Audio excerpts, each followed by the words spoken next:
हाल ही में supreme court ने किस अनुच्छेद के तहत पीरियड्स हेल्थ को फंडामेंटल राइट जो है यह घोषित किया है। मैंने आपसे कहा था कि मैं इस सवाल को आपको पढ़ाऊंगा, बहुत ही महत्वपूर्ण सवाल है और इस सवाल की जानकारी दोस्तों और भी महत्वपूर्ण है, ठीक है। और ये आपका दायित्व भी बनता है कि आप इस जानकारी को सभी तक पहुंचाएं, ये बहुत जरूरी है, ठीक है। एक्चुअली में दोस्तों आपकी एक केस सुप्रीम कोर्ट में आया था, जया ठाकुर वर्सेज जया ठाकुर बनाम भारत सरकार, ठीक है। जया ठाकुर बनाम भारत सरकार जो केस था दोस्तों, इस केस के अंदर जो है एक फैसला सुप्रीम कोर्ट ने सुनाया, ठीक है। तो ये केस था कहां पर, सुप्रीम कोर्ट के अंदर केस था जया ठाकुर दोस्तों बनाम आपके भारत सरकार केस था। इसमें दो आपके न्यायाधीश थे दोस्तों, जस्टिस पारदीवाला और जस्टिस महादेवन, ठीक है। तो इसकी जो सुप्रीम कोर्ट में जो बेंच थी आपकी, इस बेंच में कौन थे आपके, तो जस्टिस पारदीवाला थे आपके, जस्टिस पारदीवाला जी थे आपके, और इसके अलावा आपके जस्टिस महादेवन जी थे ना, जस्टिस महादेवन जी, ये दो थे, आपको ध्यान रखना इस बेंच के अंदर दोस्तों ना। इस बेंच में दो लोग थे, जस्टिस पारदीवाला जी और जस्टिस महादेवन जी, आपको ध्यान रखना है, ठीक है। दोस्तों यहाँ पर आपके जया ठाकुर केस के अंदर दोस्तों आपके जो मासिक धर्म स्वास्थ्य है या फिर जिसको हम MHM कहते हैं दोस्तों, आपके मेंस्ट्रुएशन हेल्थ मैनेजमेंट जो है, इस मेंस्ट्रुएशन हेल्थ मैनेजमेंट को यहाँ पर दोस्तों क्या घोषित कर दिया है, यहाँ पर इसको जो है फंडामेंटल राइट जो है ये घोषित कर दिया, ठीक है। तो नोट करना आपके, लिखना आपके इस केस के अंदर जो मासिक आपके जो आपके मासिक धर्म स्वास्थ्य है,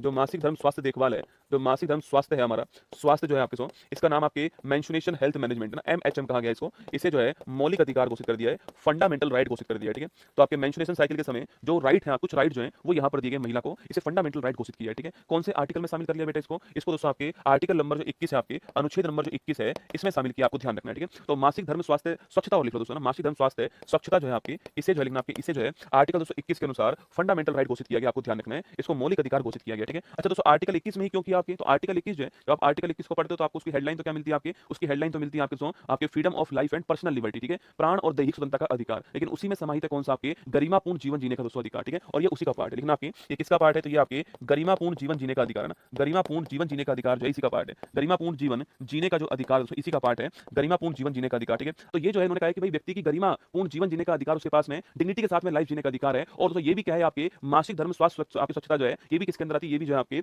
ये भी मौलिक अधिकार के अंदर आती है, ये इन्होंने बात की, ठीक है। तो इन्होंने साफ साफ कहा है कि फ्री में सैनिटरी पैड, अलग टॉयलेट मेल फीमेल दोनों के लिए सरकारी और प्राइवेट स्कूलों में होने चाहिए दोस्तों ना। इन्होंने कहा है साफ साफ दोस्तों, इन्होंने कहा है कि आपके चाहे कोई भी गवर्नमेंट प्लेस हो और चाहे कोई भी प्राइवेट प्लेस हो ना, स्कूल की बात नहीं कर रहा हूं, कोई भी प्लेस हो, गवर्नमेंट प्लेस या प्राइवेट प्लेस हो, वहां पर आपके सेपरेट टॉयलेट जो आपके पृथक टॉयलेट जो है ये होने चाहिए, आपके फीमेल के लिए अलग से टॉयलेट दोस्तों होना चाहिए, वहां पर सैनिटरी पैड जो है आपके ये होने चाहिए, ठीक है। वहां पर सैनिटरी पैड जो है इसकी व्यवस्था वहां पर होनी चाहिए, ये आपके ये जो है ये इस आपके फंडामेंटल राइट के अंदर शामिल दोस्तों कर दिया। आप कोई भी सरकारी संस्थान हो चाहे कोई भी आपके प्राइवेट संस्थान हो, यहाँ पे दोस्तों ये आपके जो है यहाँ पर ये अधिकार जो है आपको दिया गया, ठीक है। और सुनो दोस्तों आपके स्कूल के अंदर दोस्तों ना जो RT जो एक्ट है आपके 2009, ठीक है, RT एक्ट 2009 जो है आप सभी जानते हैं कि 1 अप्रैल 2010 से आपके लागू हो गया था। राइट टू एजुकेशन दोस्तों आपके अधिनियम 2009 जो है इसमें भी कहा गया कि आपके कोई भी आपके प्राइवेट स्कूल हो और कोई भी आपके गवर्नमेंट स्कूल हो, इन दोनों के अंदर आपके दोनों के अंदर टॉयलेट होने चाहिए आपके, और अगर ऐसा नहीं है तो इनकी जो मान्यता है उसको रद्द कर दिया जाए, ठीक है। इनकी जो मान्यता है इसको रद्द कर दिया जाए, अगर ऐसा नहीं होता है तो टॉयलेट जो आपके दोस्तों वहां पर होने चाहिए आपके। इसके अलावा टॉयलेट के अंदर पानी की व्यवस्था भी होनी चाहिए, ठीक है, और साबुन की व्यवस्था भी होनी चाहिए ना, तो टॉयलेट में पानी भी होना चाहिए आपके और